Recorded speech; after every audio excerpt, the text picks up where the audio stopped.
You're listening to the Sensuality Project podcast, where the messiness of real life gets sexy, hosted by Stacey Herrera. This podcast is intended for mature audiences only. Episodes contain profane language and topics of a sexual nature that may not be suitable for children. Listener discretion is strongly advised. Welcome to another episode of the Sensuality Project podcast. I'm your host, Stacey Herrera, and this week is the follow-up episode to last week's amazing conversation with Melissa Danielle. This is the part 2 episode, so I'm super excited. I loved everything about both of these conversations. It was actually one long conversation because we just both love to talk and we always have great things to say to one another. So even in our offline conversations, they usually last for several hours. So this was no exception. I hope that you enjoyed episode. That was actually episode number 11. So this is episode number 12. Can you believe it? The Sensuality Project podcast is already 2 months old. I am so grateful that I finally said yes to this. And I'm so grateful that you choose to share your time with me every week. Thank you so, so much. If you haven't already reviewed the podcast, please do on whatever platform you listen on. That would be really helpful to it's not even about getting stacking numbers. The reason that I want you to review it and share it is because I want to reach as many women as possible, because I really do believe that we are transformed through dialogue, even more so than actually taking classes and reading books, although I highly recommend those things. But I really think that it is in seeing our own reflection in others that we're really able to actually make change within ourselves. That's just how I roll. So I hope that you are in agreement. If you're listening to this, you probably are. So I'm not going to talk that much. Because I want you to dive into this juicy episode. We talk about a lot of really expansive things on this part 2 episode, and I think that you're going to get a lot out of it. So here we go.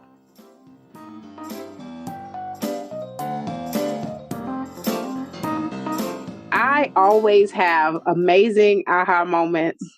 I always think fuck, I didn't think about that. You have such expansive thoughts all the time. All the time. I'm gonna, they left me alone by myself a lot.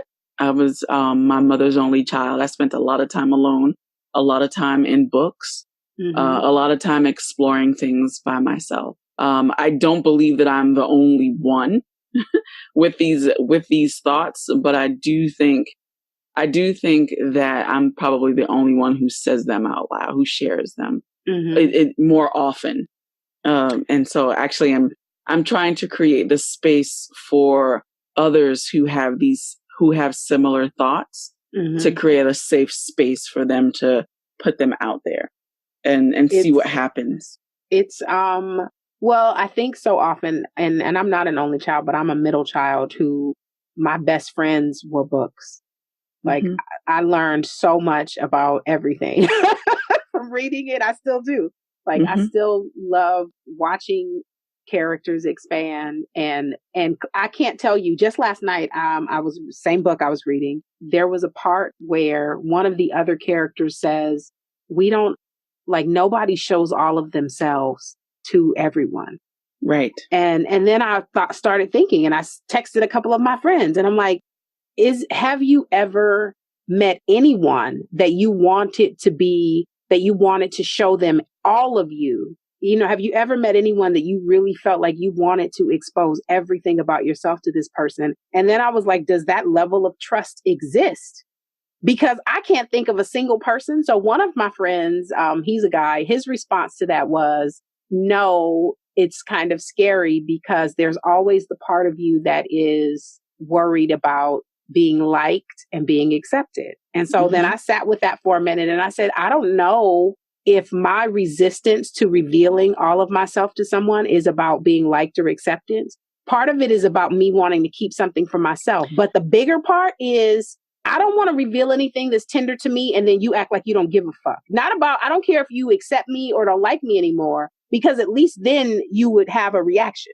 But my challenge is always so many of the people, and I love the people in my life, really I do, but so many of the people in my life are so indifferent to shit that I would rather not share with you if that's going to be how you act. Yes. I used to think for me that it was more about maintaining a little mystery above the idea of being rejected.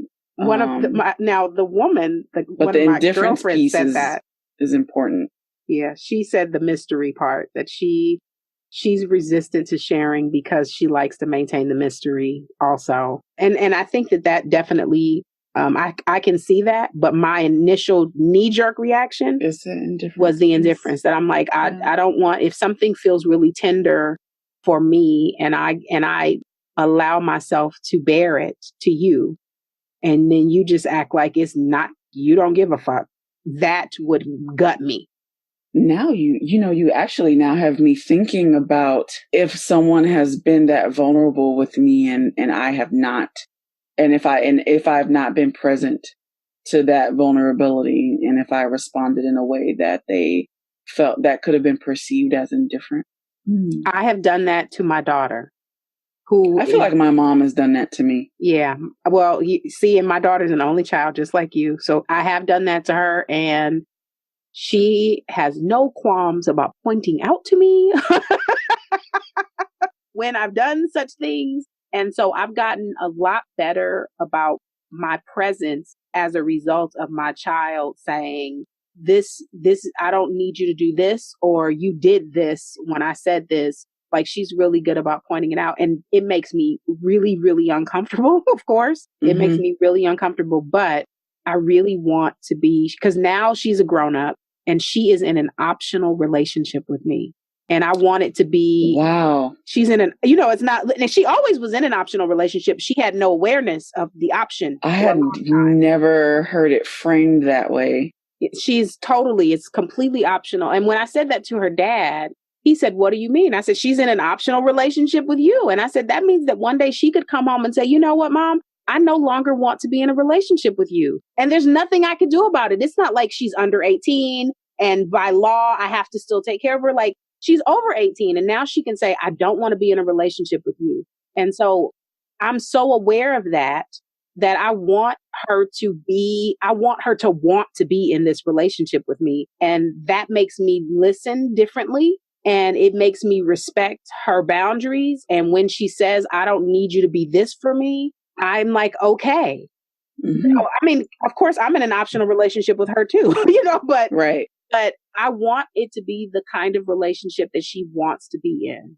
And so I'm grateful, even though it makes me uncomfortable as fuck when she calls me out, but she's really good about it. And she is her mother's daughter, so she's really articulate about it. So that helps. But she said to me just recently, we went out for drinks and dessert, and I was talking shit about a relationship. And she said, okay, she was like, okay, Stacey, I'm going to be Stacey for a minute. If I was having the same conversation with you, you would be telling me how I wasn't being compassionate to the other person's feelings. Okay. And I was like, you're right. I was like, you're absolutely right. And I had to sit in that. And I was like, you're absolutely right. I was being very single focused. And the only thing at the end of my focus was myself. And I was like, you're right. So I'm really grateful that she's willing to reflect back what she sees. But I'm also really proud of myself for creating the kind of environment where she feels safe to do that. Okay. But the relationship is optional. She can say, like, you know what? I'm kicking rocks because I kind of don't like you no more. Like, right. Wow. She can totally do that. And I would like her not to do that. So, but I think that it's challenging for parents to shift from that space when they're kids. Like, some parents never stop treating their kids like they're kids. And I was very conscious of it and wanting her experience as an adult to be something that I just didn't want to have the kind of kid that didn't want to fucking talk to me. Right. Like, or avoided me or couldn't wait to move out, as opposed to just wanting to be on her own, but wanting to move out because she was trying to escape me. I didn't want that. Right. But yeah, so I've been indifferent. I have done indifferent with my child, and I'm trying to get better at that because it's important to me and it's important to her. You're giving me some interesting food for thought, some triggering too. Taking my notes. Look, when a conversation is good is when, for one, you want to record something. You got to write it down. And when you feel your shit rising, that you like, you just it don't have to do with each other. I'm taking deep breaths. I'm taking several deep breaths. That's when you know the conversation is nourishing. But I feel like that every time we talk. Even when we're even just texting, that sometimes I'll be like, God damn. Like, let me take a breath. I have these moments where like when I send those, I have to share this. I have to get this out of my head and share it with somebody. It has to go somewhere other than in the space. Yeah. I actually, speaking about consent, I write letters to some of my friends, and there's one friend where I feel like every letter has been me transferring energy in about something in my relationship, where I'm just really scribbling angrily about something that upset me in the relationship. And so my next letter to her, really, I'm just thinking that I need to write something really sweet and nice to her. Maybe a thank you card, something. Yeah. Really. Even a letter where you actually like doodle on it so that it softens it, Yeah. That's gonna be my thing. My next thing to do, my next letter to her, to just be like, I just realized that every letter might have appeared as heavy. It's not that she can't hold space for it, but wow, does she deserve to be, is that the thing that she deserves to have to confront and have to sit with in the midst of all her own stuff? And I didn't ask her if that's what she wanted to hold space for. That's also how I think about consent too. And I need to be doing that with you as well. I realize too that I might be shooting off text messages. You know what? It never feels like that though. It feels like it usually, because there's no experience, even when you're having heavy feelings about something, the way it's received for me, it always opens up a space of inquiry for me, you know what I mean? So I never feel like I never look and think like, oh, here she go. Like that never happens. I always usually when I read it opens up a really great space for my own thought, and also a space of reflection. Like, do I recognize this? So, and I think that it's helpful that it's written. You know what I mean? Whereas there's some things that I do not want to experience by text message. You know what I mean? But because it's usually something that opens up inquiry, it makes me my brain sees lettering and processes it in a different way, as differently than if it was oral. Okay. So I actually appreciated that. I never receive anything from you that I don't think is expansive, that opens me up in a way, even if it's not something that I relate to directly. Thank you. So I appreciate it. Thank you. I'm actually, and I have to reach out to her. I'm thinking about my friend Tazima, who offers relationship coaching around intimacy and desire. And in one of her workshops that I attended, it was about learning how to make requests. For some strange reason, I'm having a hard time saying request lately. QU words are bothering me lately. There's something where they're not coming out fully. So request. But so it was about how to ask for what you want without dialing it back. And then also to practice asking what you wanted. And within that, she gave the direction to allow the person that you're making the request to decide if they were able to receive it in that moment. So she would say, when you have to talk about something that might be uncomfortable for either one of you, or it's heavy or whatever, you can say to them, Stacy, I would like to talk to you about something that could be really uncomfortable or heavy. Is this a good time? Mm-hmm. I agree that's so and important. Because all times it just occurred to me that was consent. That was asking for that was consenting, and she never framed it that way. So now I'm going to reach out to her and to ask her, was she coming from a place of asking for consent?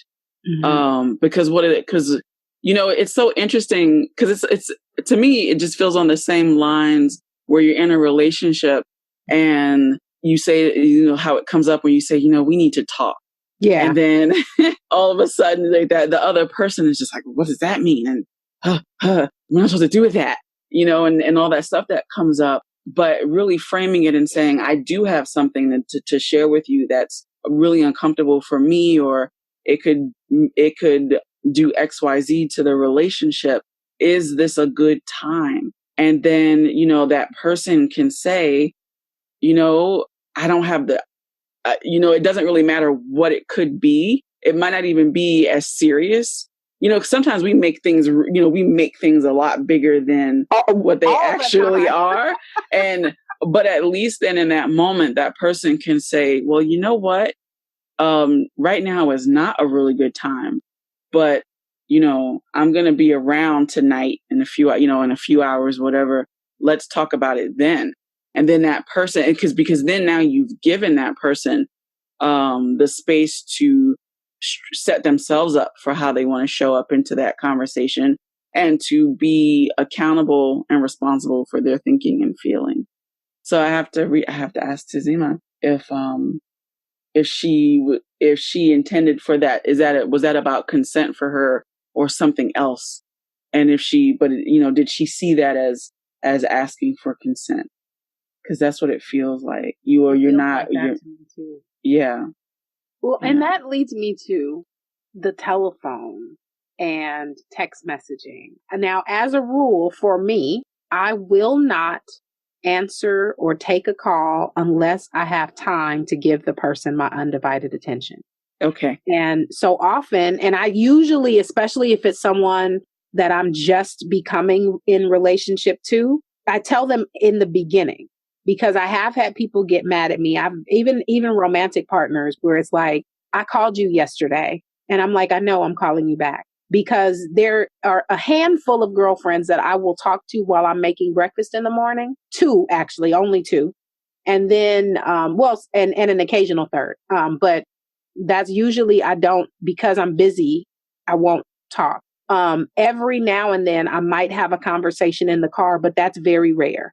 Typically, if I answer the phone or if I make the phone call, I'm sitting down and listening to you because I want to make sure that the person has the experience of being heard. However, that is not the experience that most people, especially now that everyone has a cell phone, people think that if they have a phone, they have to answer. Voicemail is important, and it serves the purpose of answering when you're not available to talk.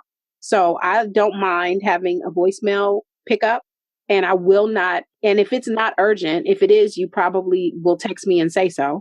Otherwise, it might take me a day or two to get back to you. But when I do get back to you, I'm sitting the fuck down because I believe that time is the only thing you can't get a refund on. Sure. And I feel like if I'm not present for a conversation with you, I am stealing your time and I can't give it back to you. Sure. And nobody wants to listen to, I hate talking to somebody when they're in the line at the grocery store. Hold on a second. Now they're talking to the cashier. Just fucking call me back.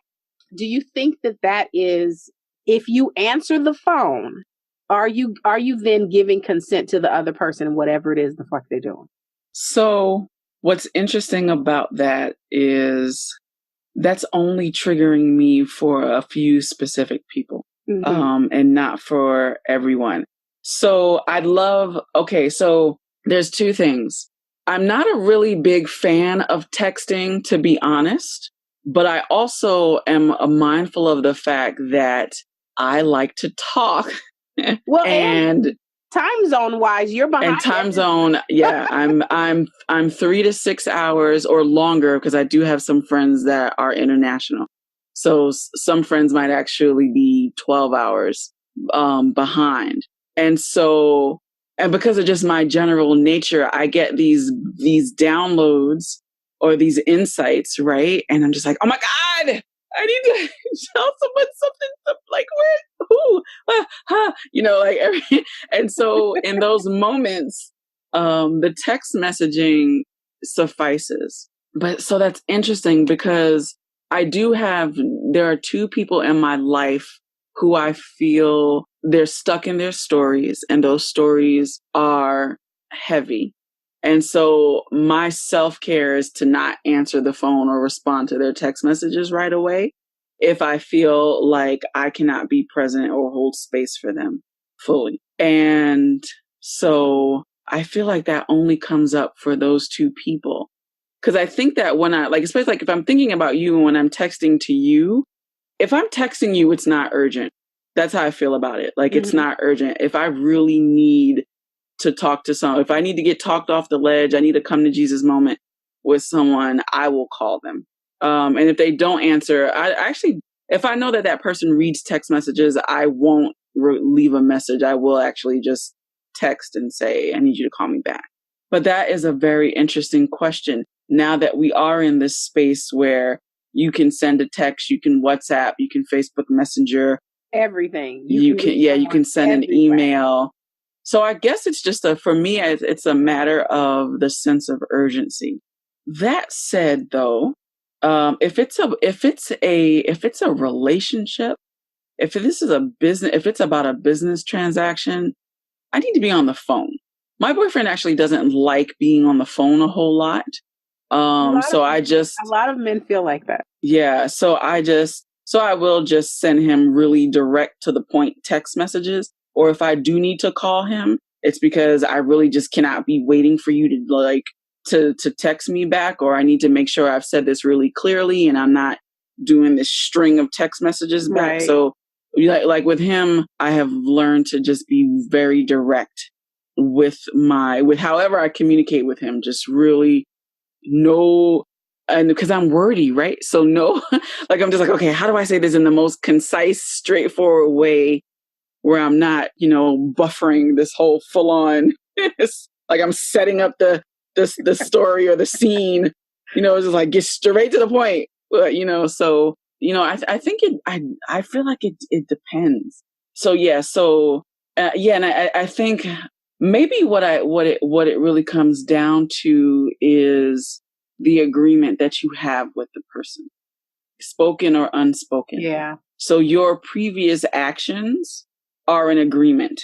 So what you start doing with and for a person is the expectation, right? That other person will hold you to, unless you renegotiate that. Exactly. Unless you actually articulate and say, this hasn't been working for me, I can't show up this way for you.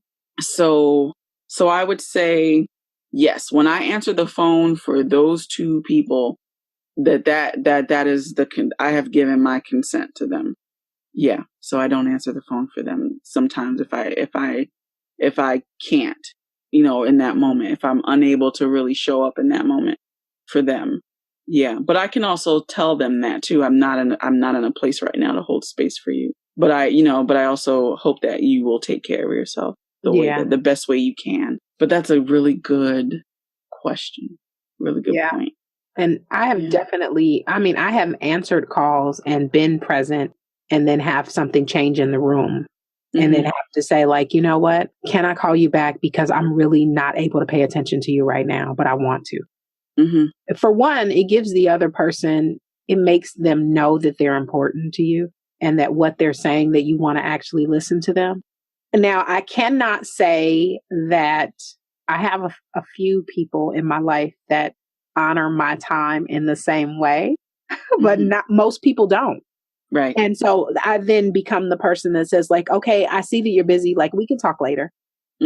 Because I don't want to listen to you, in the checkout line or at the car wash or, whatever. Like, so I then take responsibility and take care of myself by ending the conversation rather than listening and getting frustrated and thinking this is a waste of my time because I'm sitting still. I made time right now to do nothing else but talk. Right. Which I think is amazing, because to hear you say that I'm sitting still is you treating them as though they were in the room with you. Exactly. And that's how I do conversations. Like even like if you text me and like, can you talk now? Yep. And I sit the fuck down. Even if I'm sitting down talking to you for hours, I'm sitting down. Unless I have to pee, which I will pee on the phone with somebody. If you're talking like, and I do it too. Yeah, I announce it like, wait a minute, I gotta pee. If I'm mid sentence, like you gonna hear it. Otherwise, I'm gonna mute you because I'm gonna pee, but I'm listening. Whatever. But otherwise, I'm sitting down and I'm being present because that's what I want. Now, I would love to say that practice was born out of me being conscious, but that practice was born out of one of my wounds. Okay. Being ignored is a fucking thing for me. Okay. Like, don't ignore me. Like, don't ignore me. That it was born out of my wound. And so I want to practice what I want to experience. Sure. For sure. Yeah. And I feel that too. That's interesting because one of my pet peeves with my mother is this idea that people should know how you want to be treated because of the way you treat them. And so, yes, and right. For me, that's a yes. And because for me, it's the way you treat someone is actually really none of that person's business. That's an expression of how you are showing up in the world. That's your business, how you treat someone. How they respond is their business, right?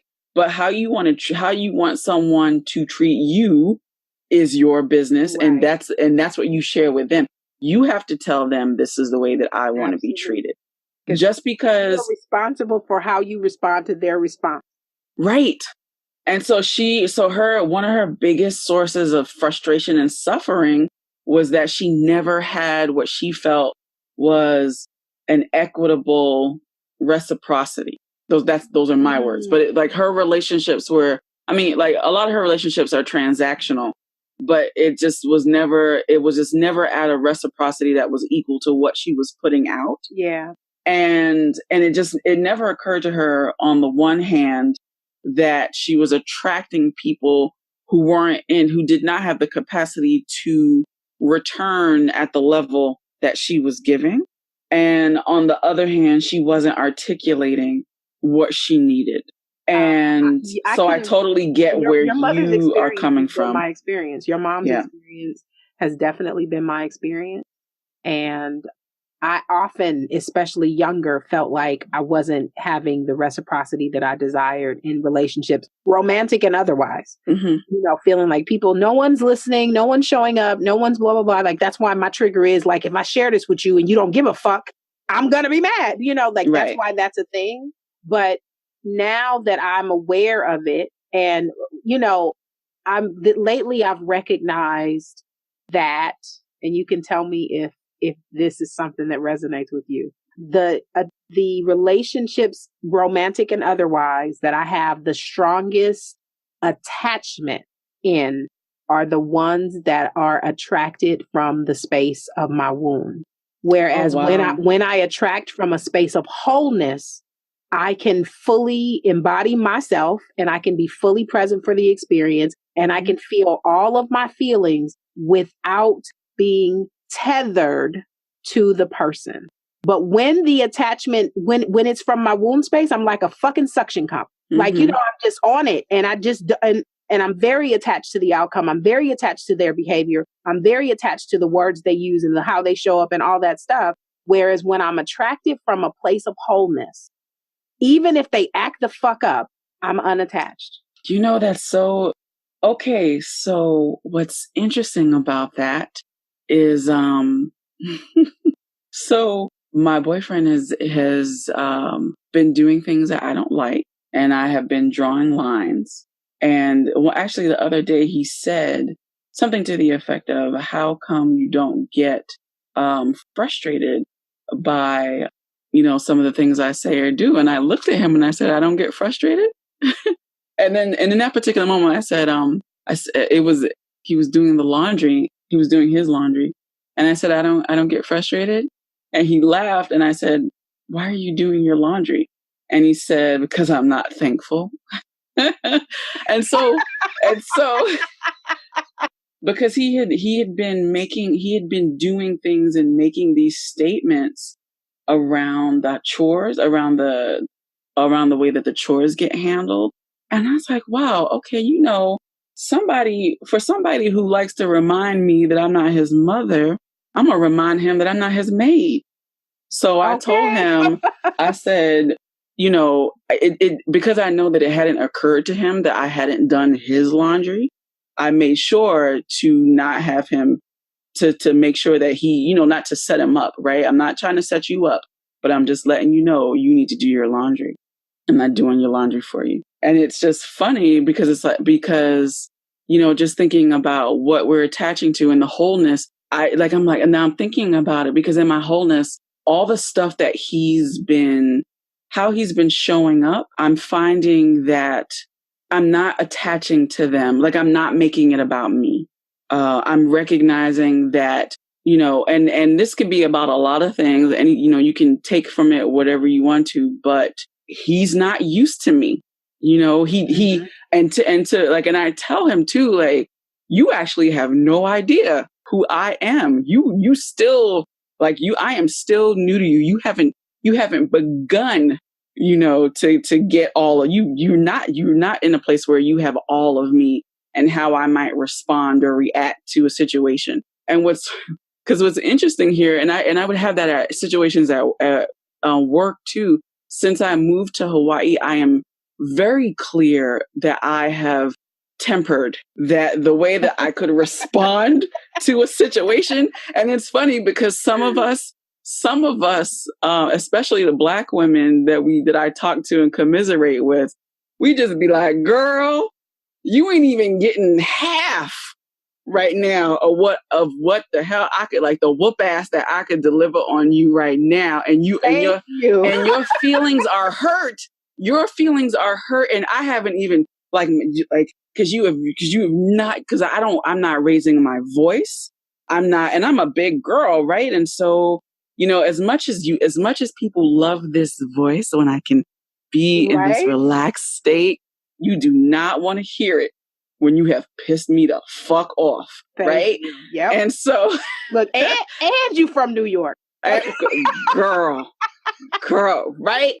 And so, it's funny because he when it comes out, he always knows when I'm talking to my parents or I'm talking to somebody in New York, because he'll hear that how my voice elevates. I drop into the Brooklyn accent, and he gets a kick out of it. But I just tell him, I just go, I'm just at a place where how you are right now has nothing to do with me. So I don't need to react. I don't need to be upset.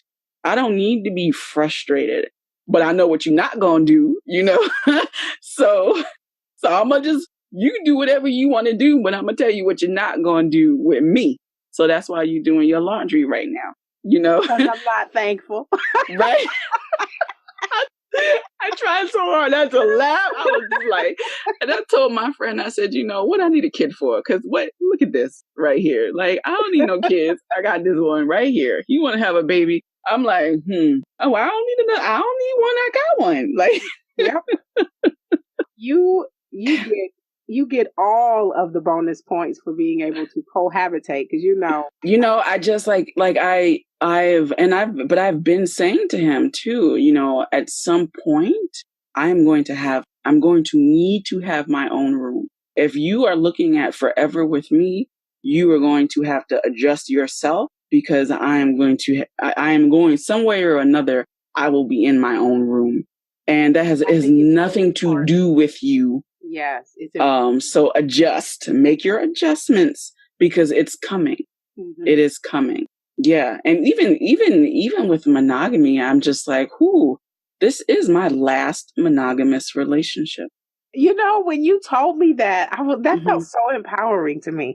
I relate. I have really tried to tick the monogamous box for most of my life. I've tried to do that. It is not natural. I don't think it's natural for me. I don't think it's natural for a lot of people, but I think that it's a very challenging thing for people to wrap their brain around. But then there's also this idea, like, no one says you can only have one friend. Right. You know what I'm saying? Nobody's like, you know what, Melissa? You can only have one friend. Oh, you met someone new? Did you break up with your other friend? Like, no one ever says that. Like, why do you have to feel like that? Or even and it doesn't matter like how you identify with food. Like, if you are a vegetarian, no one says you can only eat eggplant. Right. That's your vegetable. Or that you can only eat with other vegetarians. Right. or you only can eat with forks. You live in Hawaii. What you doing with chopsticks?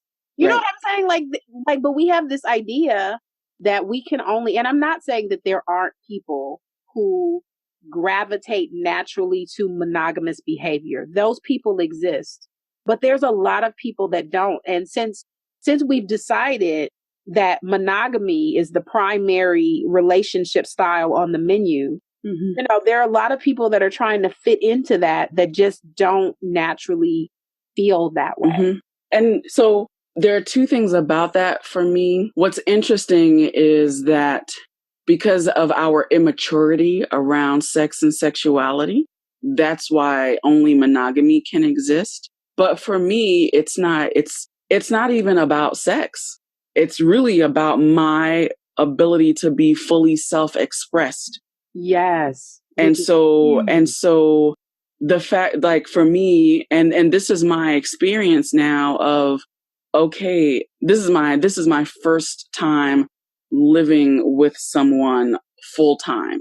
I've had other iterations of, only like spending just the weekend with that person and then going back to my place during the weekdays. But I'm here full time with this man. And I'm thinking about just all the things that I want to do and accomplish. I'm trying to create the space for that. And I also have to hold the space, not just for the relationship, but for him. And that's fine, but I can't be up under you all day. And I can't have this situation where you feeling like, because what's interesting about that, like, is when I was living by myself, when we were just dating and I was living by myself, there wasn't this expectation that more of my time be with him. Like he wasn't on the phone with me every day. After he got home from work, there wasn't this expectation that we would see each other every night. But I'm here, and then it's just like, it's in the evening time and I'm working on something and I'm not paying him any attention.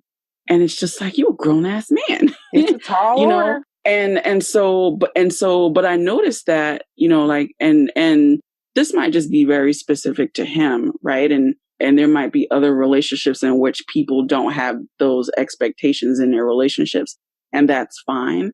But for me, for who I want to be and the things that I want to do, I don't need the validation of a relationship to be able to be myself, or to know who I am, or to know what my value is. I don't aspire to marriage or motherhood to complete me, or to, again, establish my value and worth and my contributions. So why do I need monogamy? And it's funny because it made me think of, there's the one of the conflicts my mom has with me around work, where she just doesn't understand why I won't get a full-time job. And then when I was talking, she has to vent and release to everybody about what's wrong with me and why I don't listen. And in one of the conversations I had with my godbrother, who was just trying to get my perspective, and I said to him, I said, what do I need a full-time job for when it's possible to be paid a full-time income on part-time hours? That's number one. Number two, what am I working all those hours for? I am not interested in holding a mortgage. I am not interested in being tethered to a lot of material stuff. I don't have children, and I have all of these other things that I actually really want to be doing. So as long as my basic needs are being met, what do I need that full-time job for? Because if I can make enough money to cover my basic needs and to save some money and to be able to buy the things that I actually want, which for me right now is more on the lines of experiences versus things. The physical things that I spend my money on are books. And then the rest of it is food and experiences. So what do I need this full-time job for? So, and he was just like, wow, I never thought of it that way. And I said, exactly. I said, what she's projecting right now is her own story. She's not even, it's like, she just can't, she's not even in that space to see that the world doesn't look the way it did even 10 years ago versus 30, 40 years ago. I want to reimagine a new way of working and thinking about money. And that's, and even just even getting them to understand too, that that's what privilege is, that I have this class privilege that came out of their, like, if every generation is supposed to do better, then it's not about, okay, I'm going to go get the same type of job that my parents did and figure out how to make that work better. No, that's not my interpretation. So my interpretation is, let me take the cushion of this privilege that I have of my parents putting in the work the way that they did it, that got them to this place where they are homeowners, and level up so that because the doing better is not being a wage slave,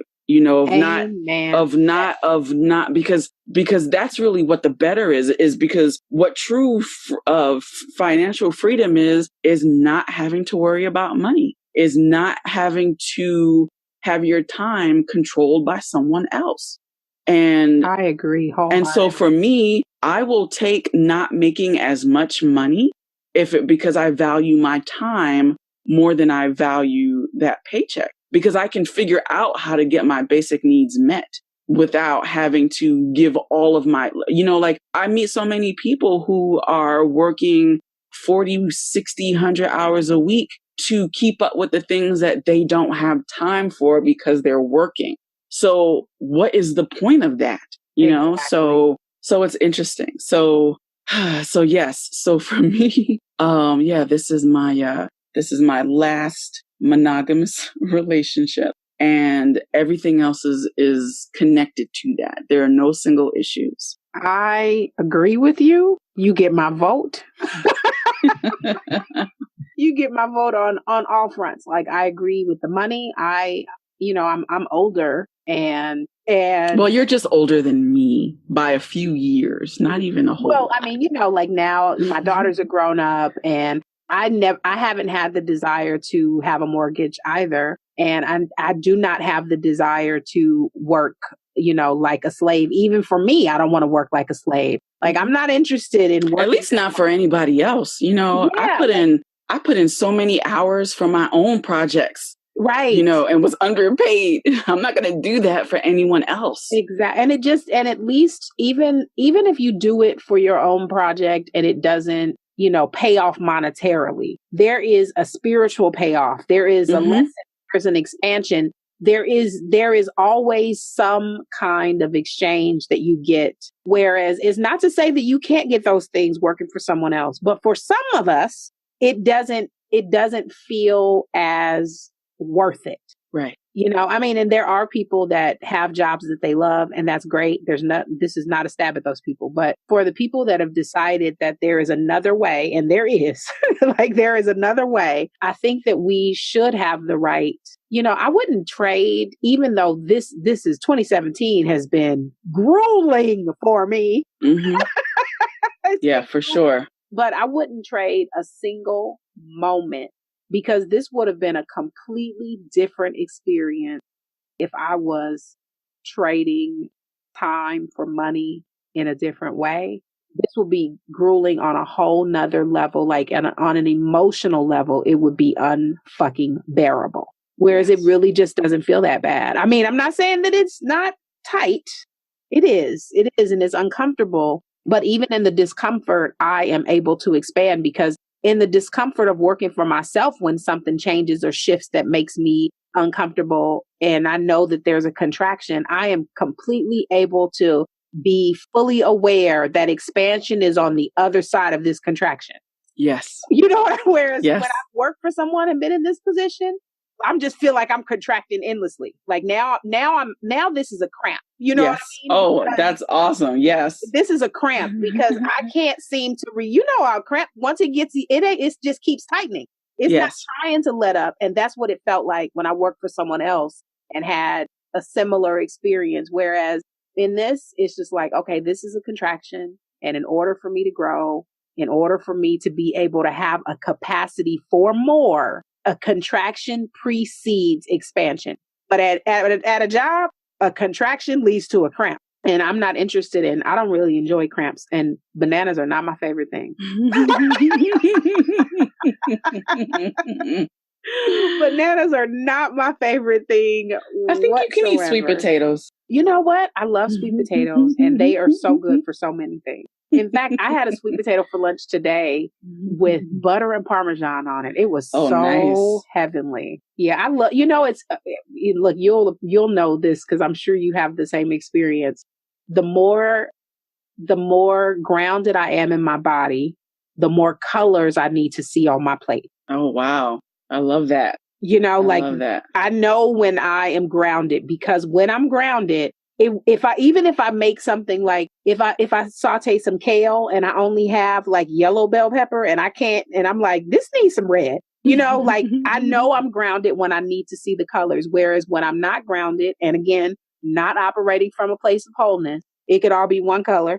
It could, it could all be one variety. It's reflecting the mood. Yep. Yeah. It's reflecting French the energy. fries, that's all. You know what I mean? Whereas when I'm really living in my body, I'm like, I love French fries. I really do. First of all, if I'm craving them, I know my root is off. But I can, when I want some, but I need it to go with other stuff, I know that I'm in alignment. Okay. But when I'm not in alignment, what you want? Just fries. Just fries. Nothing else. Just fries. I enjoy talking to you so much.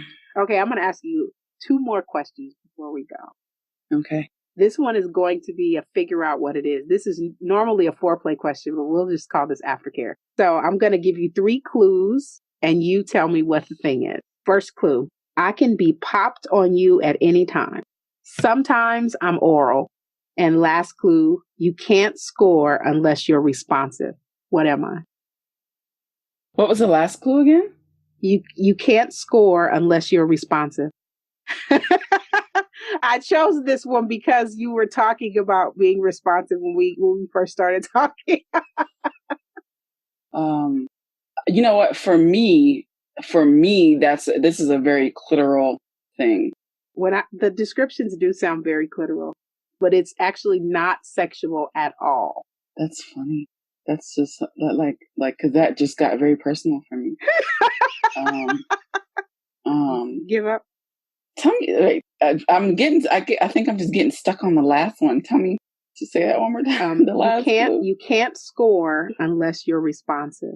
And I can be popped on you at any time, and sometimes I'm oral. Is it a fruit? Nope. It's educational. Oh, wow. I am missing the mark on this. Because I'm just, this is a direct reflection of what I'm projecting right now, because all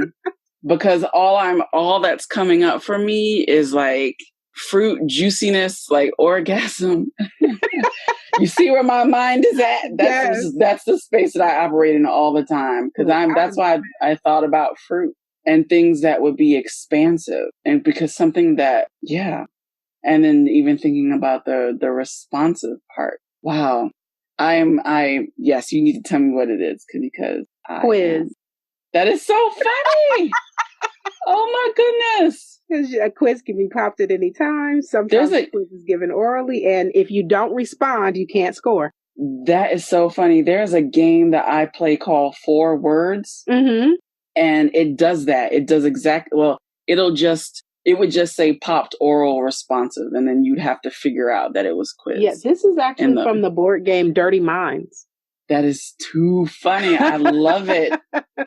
Every conversation I give one, there have only been so far 2 people have gotten them, but most people go. Look, my mind goes there too. So most people go there.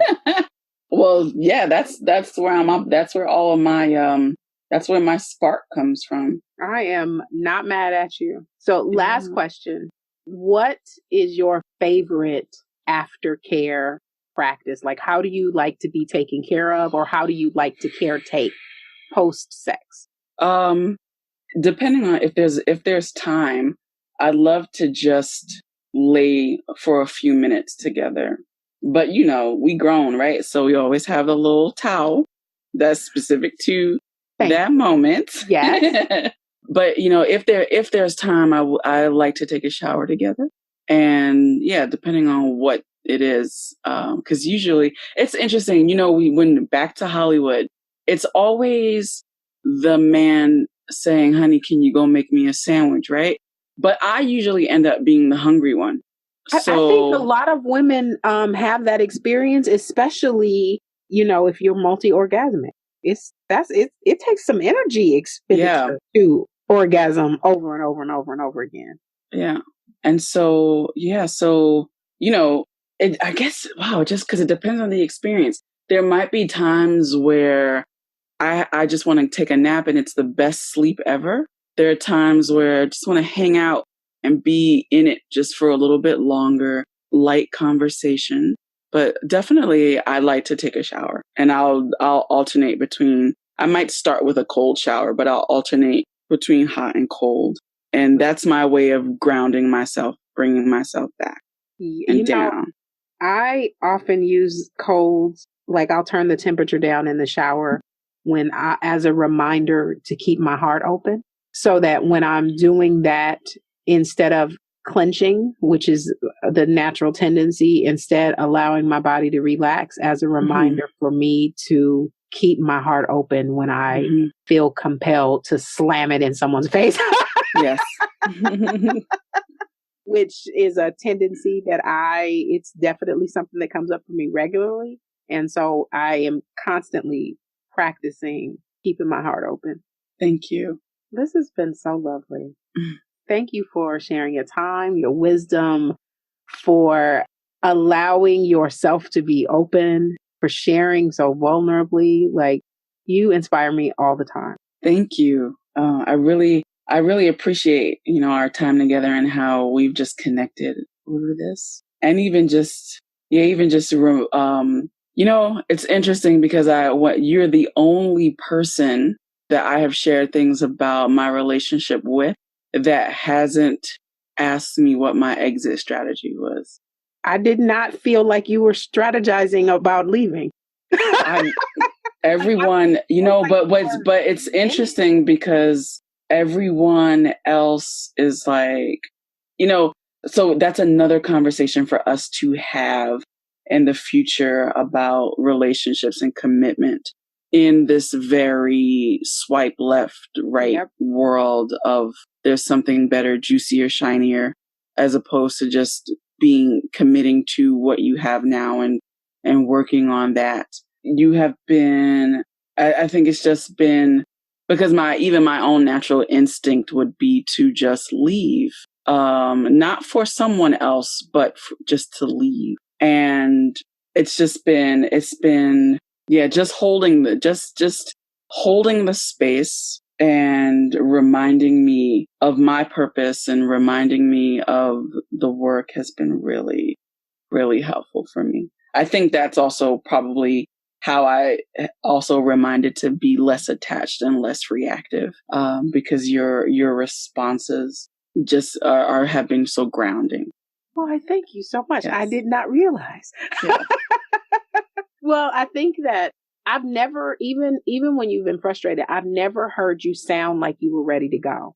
Okay. And so I didn't. So why do I need to say anything about that if I can feel that that's not where you're at? Okay. And, and I never want to And it's not to say like, I've had conversations with other friends where my thoughts are, she probably should be ready to go. But if I don't feel like that's where the person is, who am I to now make the suggestion? I mean, if I'm not feeling like you're in danger and you're not in danger, like there's none of that. So unless I feel like that, I don't want to be the person that starts planting the seed that you need to do something else when everything that you've shared, there's always some growth in it for you. Like I've never heard you share anything that was just like, oh, like he fucking crazy. You need to, like that's never happened. Like everything has always been like, okay, there's some expansion for you in this. And if I'm your friend and I'm hearing space for expansion, am I your friend if the response I give you is to escape the growth? You know what I mean? Like if that's my suggestion to you, is instead of being here and this is uncomfortable and now I'm going to instead help you flee. Yes. I don't know that that's loving. Thank you. Thank you. And two, the other piece of that is, I'm not throwing shade on the other people that have said something different to you, but I will say that if their suggestion is what's your exit strategy, 9 times out of 10, that's a reflection of their own discomfort, not yours. Yes, for sure. And I've been aware of that too. And I've had to be mindful of what I share with other people, because sometimes it's even not to complain. It's just to share what you're experiencing. Exactly. And the reactions have been, interesting. Yeah. And they've just allowed me to be mindful of how I frame stuff and how and what my projection is and what their own stories are, for sure. Yeah. I'm going to say one share now that, because I hadn't thought about it before. And this might also be one of the reasons I respond the way that I do. One of my first significant relationships as a young 20-something, it was like one of my first significant relationships. And the other person did something that was very painful to me. And I was confused myself about why I wasn't thinking of leaving, like why my initial response wasn't to leave. But I remember being so aware, like now I'm amazed at it because of who I am today. And I know that I wasn't as present. So now I'm surprised at this reaction. But I remember being so discerning about who I was going. I knew I needed to talk, but I remember thinking, I do not want to talk to anyone that is going to call me stupid for staying. Yes. And so I ended up talking to a woman who I didn't even know personally. And I shared this very personal thing with her. And I don't know if we ever had another personal conversation again, ever. But I knew that she didn't have any attachment to me and that if I stayed, it wouldn't matter to me if she gave a fuck about it or not. Right. But I remember being so discerning and being so careful about who can I call that isn't going to judge me for staying. And, I was probably 20. So it was like, now I'm like, wow, that was like really big thoughts, for me to be thinking that thought. But I hadn't considered it before. Because honestly, I had not realized that I hadn't said that to you until you said it just now. I didn't even notice. But that experience might inform the way that I talk to people about their relationships. Because I knew that, ultimately the relationship ended for him doing the thing that he did that again. But at the time that it happened the first time, I wasn't ready. But I knew that other people would think I was dumb and I did not want to deal with the judgment. Right. So I was discerning. So that, I'm sure, informs the way that I listen and respond, because there is a feeling of doneness. And if I don't feel the done from the other person, I don't need to frustrate myself telling you to be done or suggesting it if you're not ready. Thank you. Well, thank you. Look, I enjoy you. I think that you're doing an amazing job navigating life, business, money, and love, even if it doesn't feel like that every day. Yes. Amazing. Amazing.